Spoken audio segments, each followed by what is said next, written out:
जय गुरुदेव। परम पुरुष गुरुदेव जी, जय गुरुदेव नाम। अलख आगम के पार मैं करती तुम्हें प्रणाम।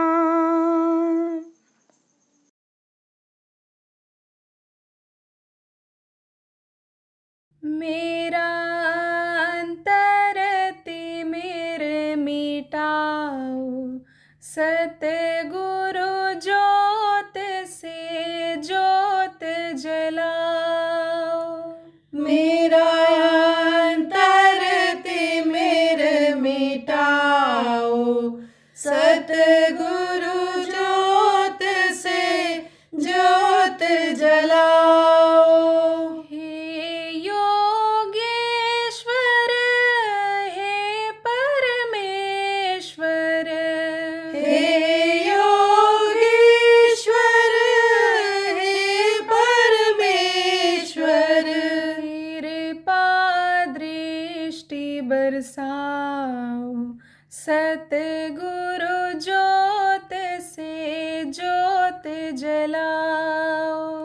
कृपा दृष्टि बरसाओ, सतगुरु ज्योत से ज्योत जलाओ।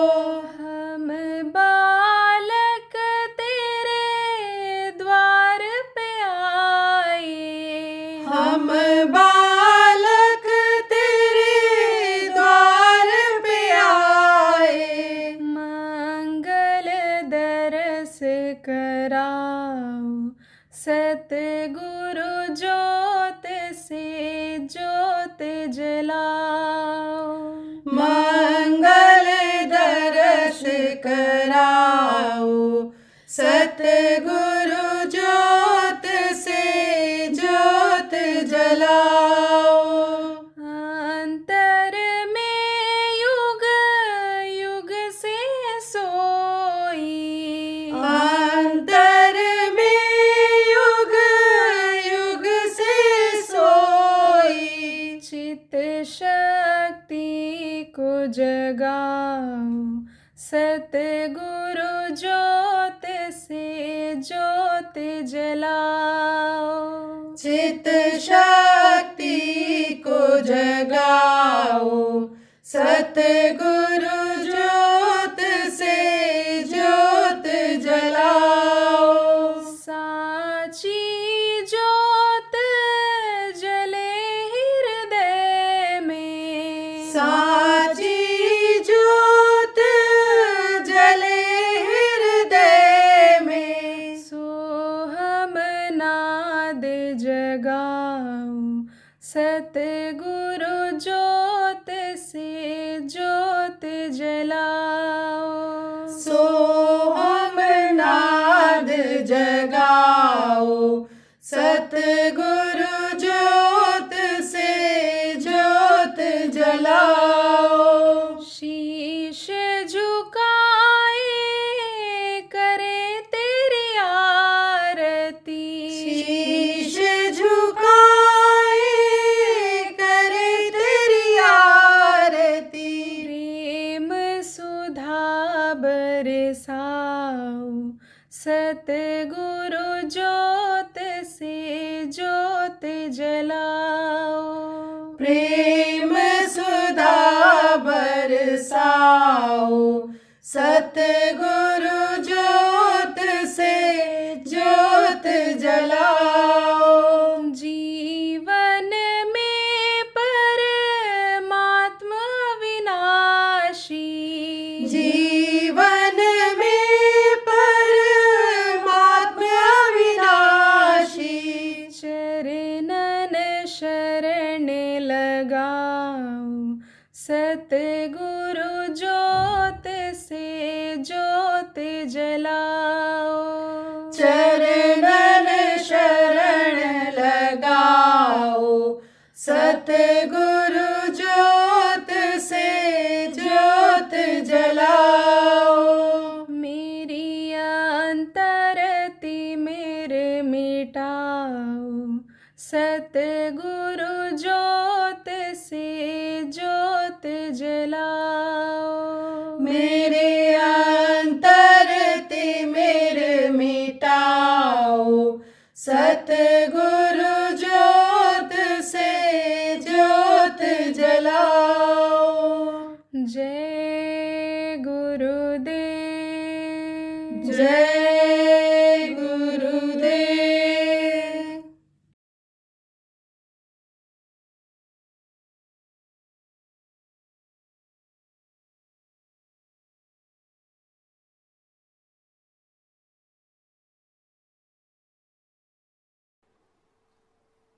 घोर कलयुग किसको कहते हैं?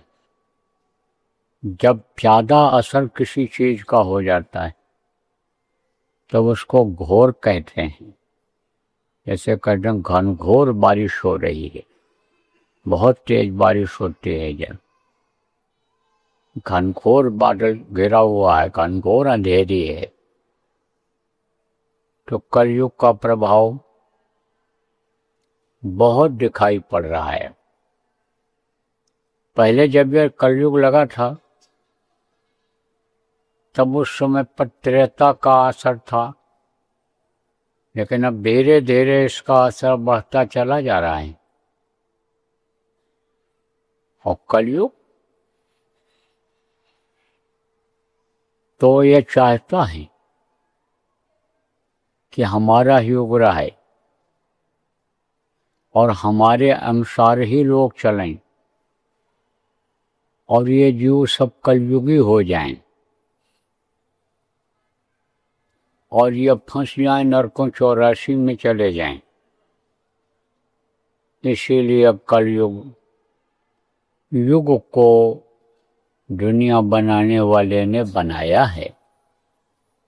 अपना अपना असर ये जताते हैं। युग सतयुग था, बहुत अच्छा युग था, कोई दिक्कत नहीं, कोई परेशानी नहीं, और रोना धोना नहीं था किसी का। भोजन लोग खाते थे, हजम हो जाता था, किसी भी प्रकार की दवा की औषधि की जरूरत नहीं पड़ती थी। खाने की, रहने की युग के हिसाब से, समय के अनुसार सबके लिए अच्छी व्यवस्था थी। प्रकृति किसको कहते हैं? जिसको आप कुदरत कहते हो। जो ये पेड़ पौधे हैं, ये जमीन पर चलने वाले जानवर हैं, जमीन पर उगने वाले घास फूस हैं, इसको किसने बनाया है? जल के जीवों को, जल को किसने बनाया है? प्रकृति ने बनाया है। तो ये प्रकृति बराबर साथ देती थी। साथ देने का मतलब क्या है? साथ देने का मतलब ये है कि जब जरूरत हो तब बादल पानी बरसें, धूप की जरूरत हो जब जितनी तो उतनी धूप मिले, हवा की जितनी जरूरत हो उतनी हवा मिले। प्रकृति खूब साथ देती थी। एक बार लोग बोलते थे 27 बार काटते थे। आज की तरह से खाद पानी नहीं लगाना पड़ता था खेतों में, लेकिन समय होता है। जैसे पेड़ पौधे उगते हैं और जब ज़्यादा दिन हो जाता है वो एक तरह से बूढ़े हो जाते हैं तो गिर जाते हैं। जानवर होते हैं, पैदा होते हैं, जानवरों के बच्चे पैदा होते हैं, जवान होते हैं, लेकिन उनकी भी बुढ़ापा आ जाती है। मनुष्य पैदा होता है, मनुष्य का बच्चा पैदा होता है, वो भी बच्चा रहता, जवान होता, बुढ़ा होता, खत्म हो जाता है। ऐसे ही युग का भी समय है। तो युग जब पूरा हुआ तो त्रेता आया, द्वापर आया और फिर यह कलयुग आ गया आपका। तो कलयुग अब इस समय अपने जवानी पर आ रहा है। एकदम जवानी तो नहीं है, लेकिन कहते हो ना नौजवान। नौजवान मतलब वो जवान होने वाला है। अब मूछ की रेख निकलने लग गई कहते हो, मूछों के बाल अब धीरे से निकलने लग गए। अब यह लड़का जवान हो रहा है। ऐसे ही कलयुग इस वक्त पर जवानी।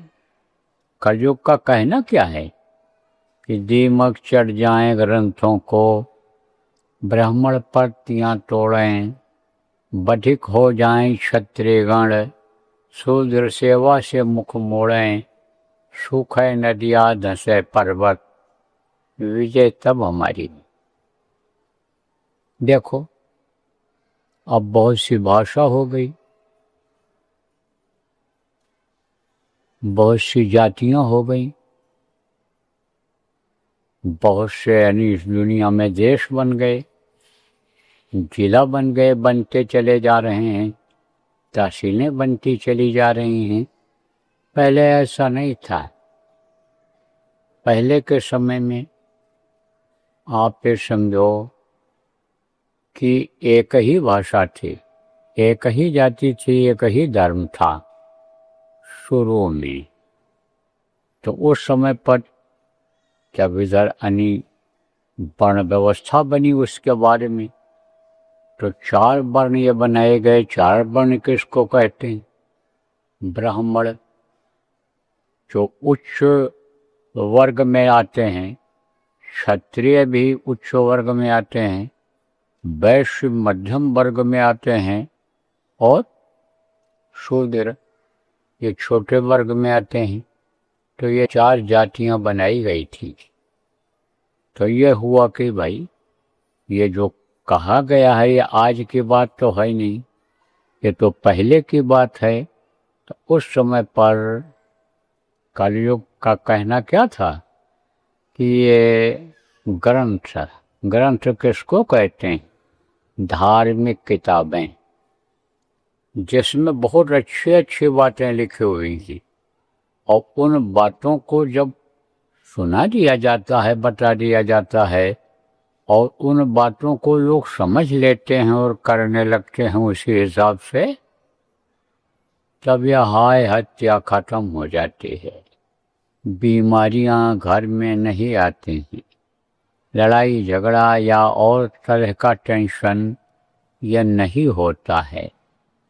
लेकिन अब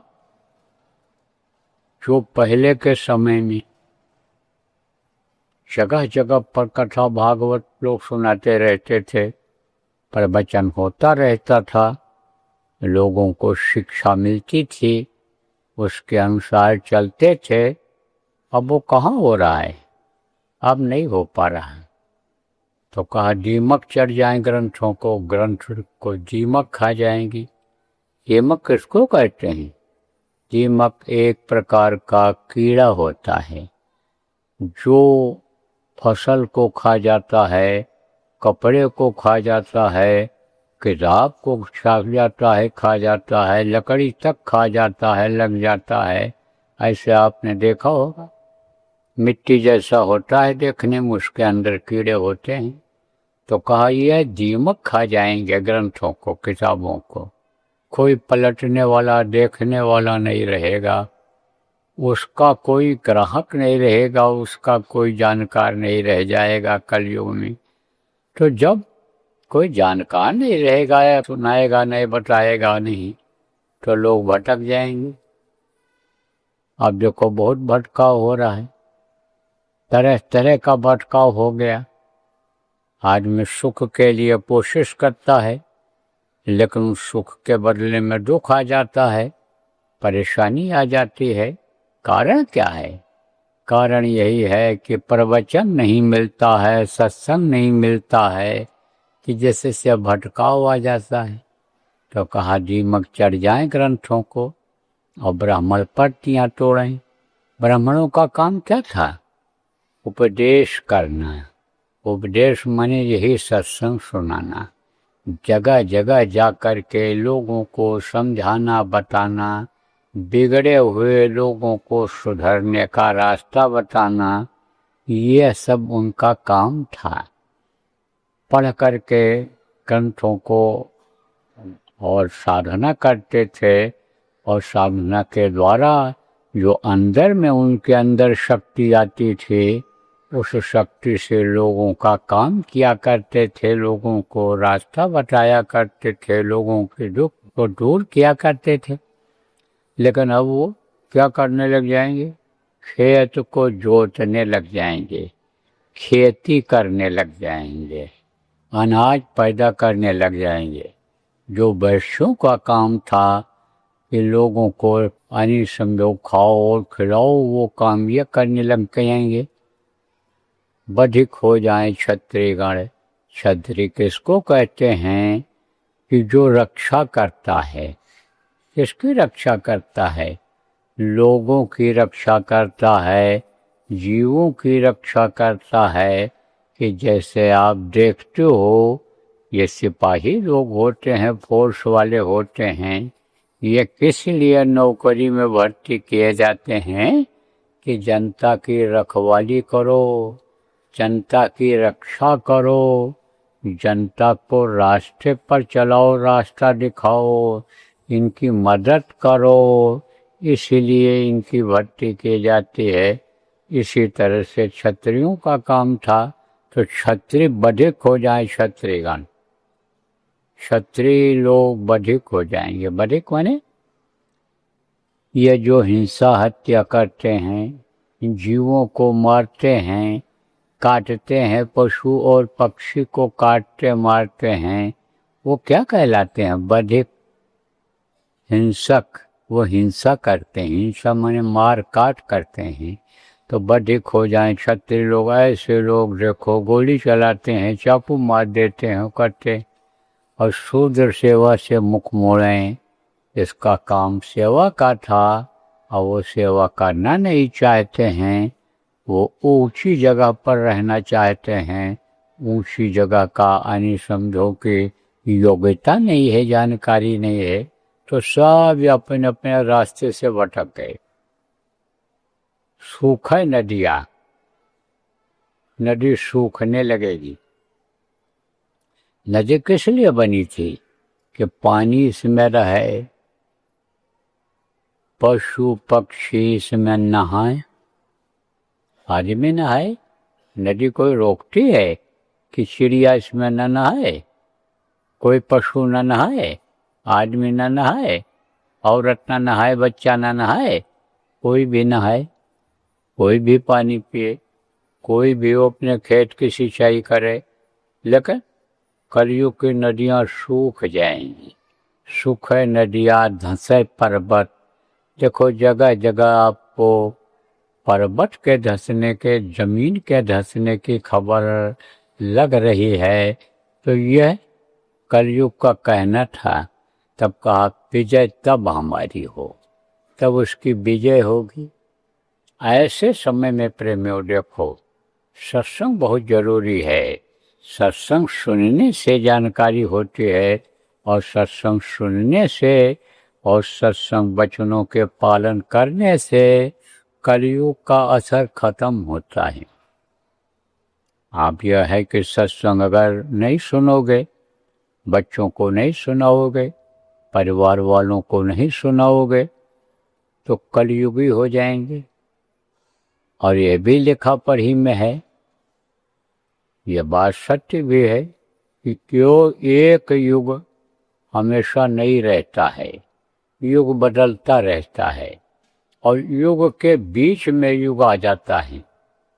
जैसे सतयुग में ये कलयुग गया था कुछ समय के लिए, और वही सतयुग कलयुग में कुछ समय के लिए आने वाला है। तो यह बदलाव होता रहता है।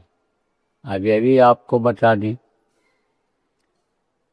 कि एक कोई अधिकारी हो,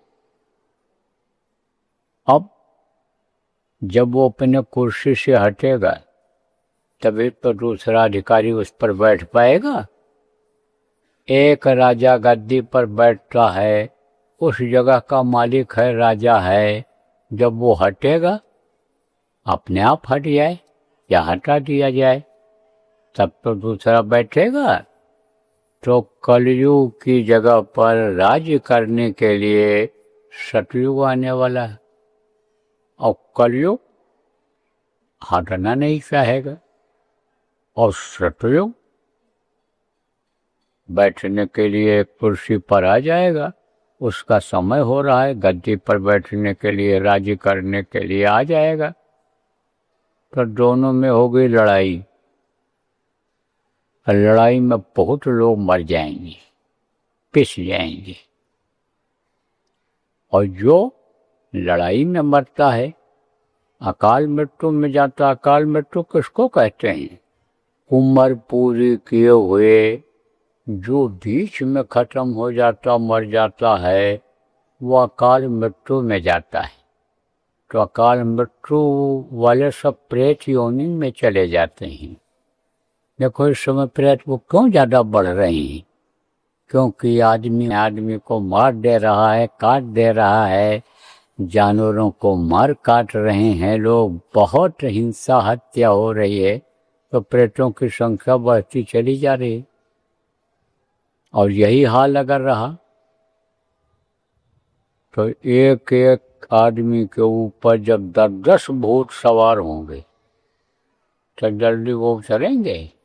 एक को हो तो मना लो, एक को हो तो खिला के खुश कर लो, और जब कई लग जाते हैं तो हटते नहीं हैं जल्दी। यही कारण है कि बहुत से लोग दुख में ही जीवन बिता रहे हैं, बचपन से ही दुख झेल रहे हैं, जवानी में भी दुख, बुढ़ापे तक दुख आ गई। यही सब कारण है। तो प्रेमियों, ये देखने की ज़रूरत है, समझने की ज़रूरत है कि हम दुखी क्यों हैं, परेशान क्यों हैं। उसका बहुत सारा कारण है। जब सत्संग आप सुनते रहोगे बराबर, तब आपको जानकारी हो जाएगी कि दुख से कैसे छुटकारा मिलेगा, अकाल मृत्यु से कैसे छुटकारा मिलेगा, कलयुग के असर से कैसे छुटकारा मिलेगा। तो आज जो लोग आप आए हो, सत्संग सुन रहे हो, कहोगे कि भाई उपाय तो आज बताइए आप। तो उपाय बताता हूँ। देखो प्रेमी, अभी मैं आपसे कहूँ कि भगवान को याद करो, भगवान आपको मिलेंगे, और भगवान मिल जाएंगे तो दुख दूर हो जाएगा। प्रभु मिल जाएंगे जिनके पास पूरी ताकत है, जो दुनिया को चलाते हैं, वो मिल जाएंगे तो आपका हर तरह का कष्ट दूर हो जाएगा, सारी परेशानी दूर हो जाएगी। लेकिन आपको विश्वास नहीं होगा, विश्वास नहीं होता है। सत्संग बहुत सुनते हो लेकिन विश्वास नहीं होता है। तो खास चीज है विश्वास। विश्वास जब तक नहीं करोगे तब तक आपको चाहे सत्संग हो चाहे नामदान हो, यह फलदायी नहीं होगा। और विश्वास कर लोगे जब आप, बातों पर गौर दोगे, बातों को गौर से सुनोगे और उस पर अमल करोगे, तभी आपको विश्वास होगा। बार बार कहा जा रहा है कि यह मनुष्य शरीर, यह मंदिर है, इसके अंदर मुर्दा मांस मत डालो, मांस मत खाओ, मछली मत खाओ, अंडा मत खाओ, शराब मत डालो। इन चीज़ों से जो बनी हुई चीज़ें हैं उनको मत खाओ पियो। लेकिन जबान के इतने, जीभ के इतने चटोरे हो गए कि मन ही नहीं मानता है, मन उसी तरह चला जाता है। तो कहा गया जैसा खाओ अन्न वैसा होवे मन, और जैसा पियो पानी वैसे होवे वाणी। देखो पानी बहुत ठंडा हो और ठंडे के महीने में समय पी लो तो गला खराब होना ही होना है, जुकाम होना ही होना है। आप समझो कि ज़्यादा खराब पानी हो तो गला खराब हो जाता है। यहाँ का पानी खराब होता है, बहुत से लोगों का ये कि घा निकल आता है, यहाँ पर ऐसे फूल जाता है। तो जैसा पिए पानी वैसे होए बानी, और जैसा खाओ अन्न वैसा होए मन। मन बदलने में देर नहीं लगती है, तुरंत मन बदल जाता है। अन्न के दोष से मन बदल जाता है। आपको दृष्टांत में सुनाया गया है मोदी पठान की कहानी। मोदी गया था, चोरों के यहाँ भोज करके आया था। बड़ा भगत था, गुरु का सेवा खूब करता था तन मन धन से, लेकिन मन उसका बदल गया था। मन बदल जाता है। तो अब आप ये समझो प्रेमियों, अन्न का असर आता है। आप समझो कि ये गंदी चीजें जब पेट में जाएंगी तो मन खराब होगा, नहीं होगा? यह मानो मंदिर जब गंदा हो जाएगा तब इसमें भगवान का दर्शन होगा? नहीं होगा। इसलिए सबसे पहले मन, चित्त और बुद्धि को सही रखने के लिए शाकाहारी रहना जरूरी है। शाकाहारी चीज़ों को खाना पीना जरूरी है। शाकाहारी ही भोजन घर में बनाया जाए, शाकाहारी लोगों के साथ रहा जाए, खाया पिया जाए, तब ये मन, चित्त, बुद्धि सही रह सकती है। और नहीं तो सांस का असर आता है। कितनी बार आपको बताया गया सांस का असर आता है। सांस जैसा करोगे वैसी ही आदत बनेगी। इस बात को कितनी बार बताया गया, समझाया गया, लेकिन आपका मन नहीं मानता है। कोई मिल गया दुष्ट आदमी और आपको लालच दे दिया तो लालच में आ जाते हो, धन दौलत के लालच में आ जाते हो। ये हमको धन दिला देगा, कमाई करा देगा, ये हमको बिजनेस व्यापार में फायदा करा देगा, और लालच में आ जाते हो। लालच में आ जाते हो तो उसमें नुकसान उठा जाते हो, साथ के असर से हो जाता है ऐसा। तो भाई अच्छे का साथ पिया जाए। जब भगत का साथ करते हैं, जब सत्संगियों से सत्संगी मिलते हैं तो क्या होती है? गुरु की चर्चा होती है, गुरु की बातें सुनने को, कहने को अवसर मिलता है, मौका मिलता है। तो क्यों ना अच्छे का साथ किया जाए। लेकिन वो चीज़ आप लोगों से नहीं हो पाती है, वो ज़्यादा जरूरी है इसमें।